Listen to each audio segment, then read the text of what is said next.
Assalamualaikum warahmatullahi wabarakatuh.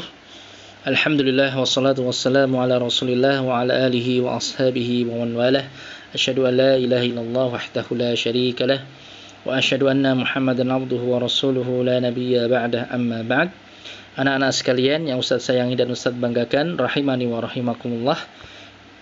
Insyaallah kita akan melanjutkan materi kita dari mata pelajaran bahasa Arab. Ya. Di halaqah kali ini kita akan masuk pada ad-darsus tsalits, pelajaran yang ketiga. Ya, pelajaran yang ketiga dari Durusul Lughah jilid yang pertama. Ya, setelah kita kemarin selesai dari pelajaran yang kedua dan pelajaran pertama dan yang kedua, kemudian kita di sini masuk ke pelajaran yang ketiga. Ya, di pelajaran yang ketiga ini, anak-anak sekalian, rahimani wa rahimakumullah, kita akan mengenal tentang dua jenis isim.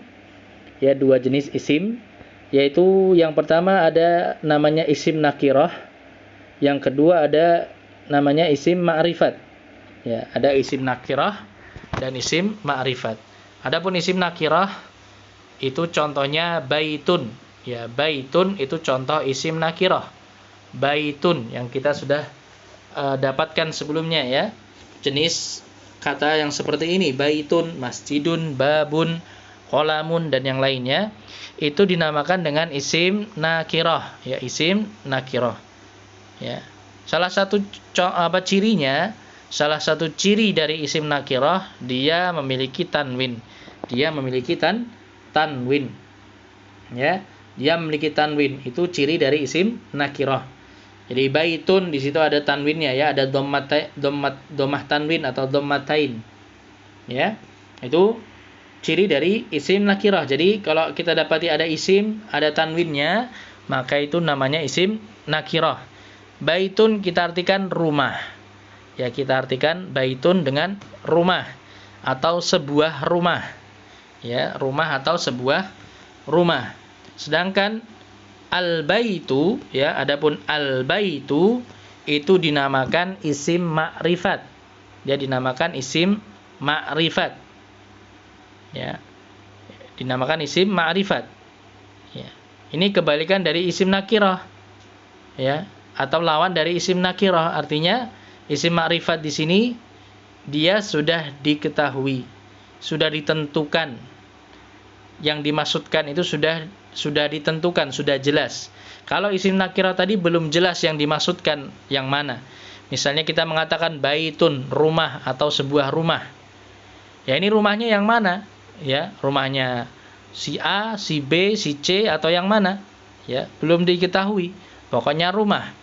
Ya, kalau ada bangunan yang bangunan tadi bisa disebut sebagai rumah, maka itu termasuk ke dalam kata baitun. Ya, bisa kita sebut rumah tadi sebagai baitun, sebuah rumah. Tapi belum ditentukan rumahnya siapa. Ya, rumahnya si A, si B, si C atau yang lainnya. Pokoknya sebuah rumah. Ya, tapi kalau al-baitu itu kita artikan rumah itu atau rumah tersebut. Ya, rumah tersebut. Ya, nah di sini sudah ditentukan yang dimaksudkan rumah yang mana. Ya, rumah tersebut. Ya, rumah tersebut indah misalnya.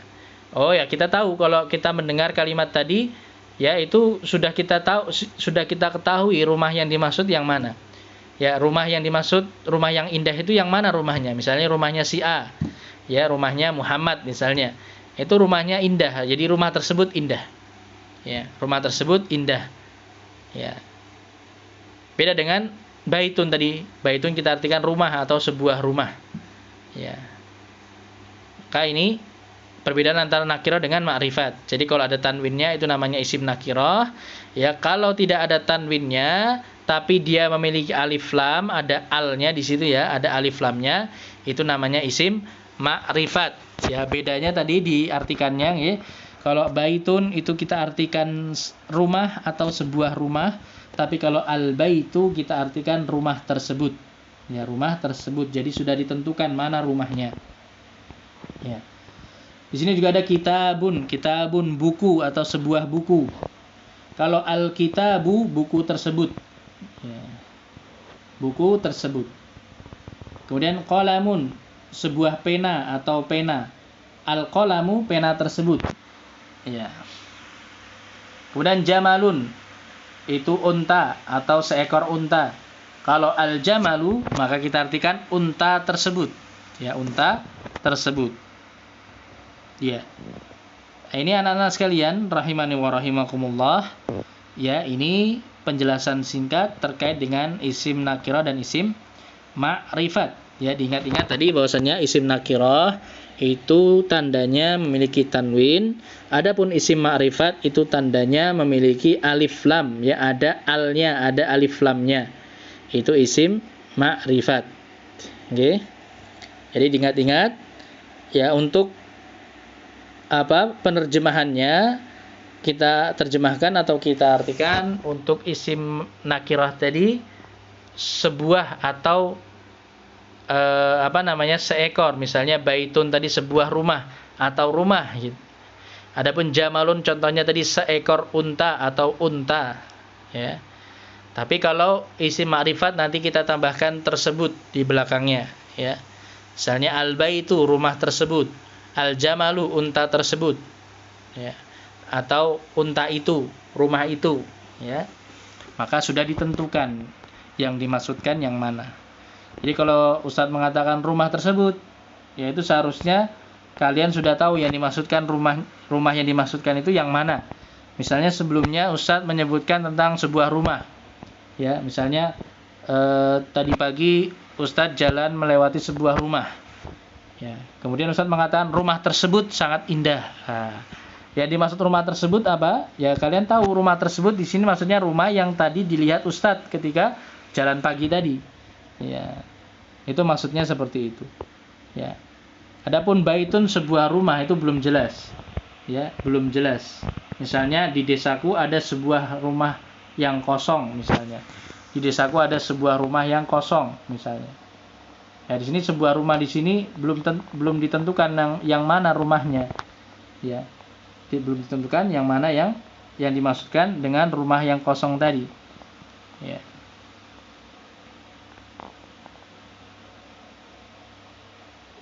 Itu anak-anak sekalian, rahimani wa rahimakumullah, terkait dengan isim nakirah dan isim ma'rifat.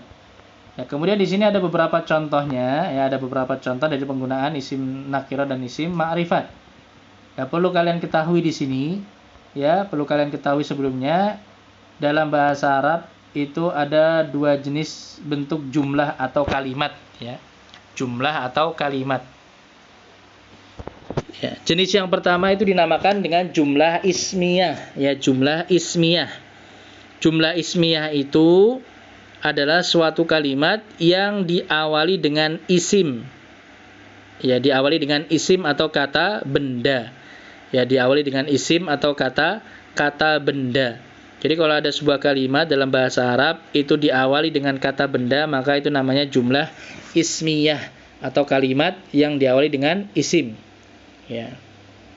Adapun jenis yang kedua itu jumlah fi'liyah, nanti insyaallah akan kita pelajari pada pembahasan selanjutnya. Ya. Di sini yang kita bahas terlebih dahulu adalah jumlah ismiyah. Ya, suatu kalimat yang diawali dengan isim, kata benda. Ya. Nah, di sini contohnya al-qalamu maksurun. Al-qalamu maksurun. Pena tersebut atau pena itu maksurun, patah. Ya, maksurun itu artinya patah. Nah, di sini bisa kalian lihat al-qalamu bentuknya ma'rifat, ya. Al-qalamu bentuknya ma'rifat, sedangkan maksurun bentuknya apa? Nakirah, karena ada tanwinnya di situ. Ya. Nah, ini untuk kalian perhatikan, ya. Untuk jumlah ismiyah itu terdiri dari mubtada dan khobar. Mubtada itu yang terletak di depan, ya, jadi al-qalamu itu sebagai mubtada, ya. Adapun khobarnya itu yang terletak di belakang, yaitu maksurun itu sebagai khobarnya, ya, sebagai khobarnya. Nah, untuk mubtada, ya, sedangkan mubtada itu wajib ma'rifat, ya, mubtada itu harus ma'rifat. Makanya di sini al-qalamu datang dengan bentuk ma'rifat, ya, dia memiliki alif lam, dia punya al-qalamu, ya, al-qalamu. Jadi bukan qalamun tapi al-qalamu. Ya, al-qalamu dia sebagai mubtada. Al-qalamu pena itu. Kemudian khobarnya nakirah, ada tanwinnya maksurun. Ya, maksurun. Patah, ya. Jadi pena tersebut patah. Ya. Jadi itu pembentukan atau bentuk dari jumlah ismiyah, terdiri dari mubtada yang ma'rifat, kemudian khobar yang nakirah. Ya, khobar yang nakirah. Contoh lainnya di sini bawahnya al-babu maftuhun. Al-babu maftuhun. Pintu tersebut maftuhun, terbuka. Ya, pintu tersebut terbuka, maftuhun. Ya. Al-babu sebagai mubtada, dia ma'rifat, maftuhun sebagai khobar, dia nakirah. Tayyib. Kemudian selanjutnya al-waladu jalisun. Al-waladu jalisun. Ya. Anak laki-laki tersebut jalisun, sedang duduk. Ya, jalisun itu artinya sedang duduk. Jadi al-waladu jalisun. Anak laki-laki tersebut sedang duduk. Al-waladu mubtada, dia ma'rifat, jalisun khobar, dan dia nakirah. Kemudian contoh yang terakhir wal mudarrisu waqifun.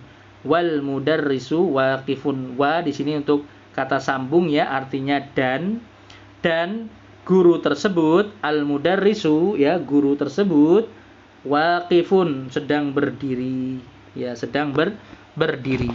Al-mudarrisu di sini sebagai mubtada, dia ma'rifat, kemudian waqifun sebagai khobar, dia nakirah. Ya. Tayyib, anak-anak sekalian rahimani wa rahimakumullah. Itu tadi penjelasan ringkas dari awal pelajaran yang ketiga ini ya. Kita mengenal tentang isim nakirah dan isim ma'rifat beserta contoh-contohnya tadi.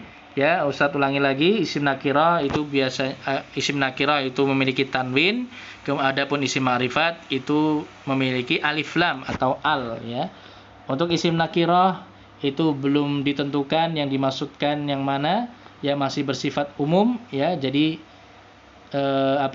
belum dipastikan, belum ditentukan yang dimaksudkan. Adapun untuk isim ma'rifat itu sudah ditentukan benda atau sesuatu yang dimaksudkan. Jadi dia sudah bersifat khusus ya. Seperti contohnya tadi baitun itu kita artikan rumah atau sebuah rumah, tapi kalau al-baitu kita artikan rumah tersebut atau rumah itu. Nah, kita cukupkan dulu anak-anak sekalian rahimani wa rahimakumullah pelajaran kita pada hari ini.